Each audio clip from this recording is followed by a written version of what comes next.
le jeune militant Aragon s'emballe pour Staline.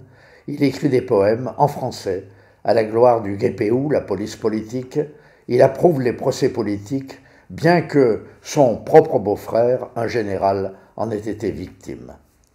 Après la guerre, en 1952, Aragon reçoit un premier choc du fait du délire antisémite de vieillard qu'est devenu Staline. Il mise sur Khrouchtchev, mais il tarde à prendre position pour des intellectuels dissidents, pour l'essentiel sous la pression d'Elsa, sans doute plus lucide que lui. En 1968, l'invasion de la Tchécoslovaquie lui porte un coup terrible. Peu après, quand le Parti communiste français retire son soutien à l'hebdo Les Lettres françaises, il écrit un texte bouleversant, délirant, La valse des adieux, dans lequel il dit « J'ai gâché ma vie ». En règle générale, l'histoire est écrite par les vainqueurs.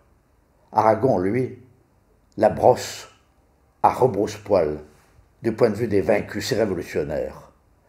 Cette mélancolie révolutionnaire le voue à l'hécatombe des Rossignols, ce long martyrologe des poètes qui, en tout pays et en tout temps, ont payé le prix fort d'avoir rêvé et de l'avoir dit.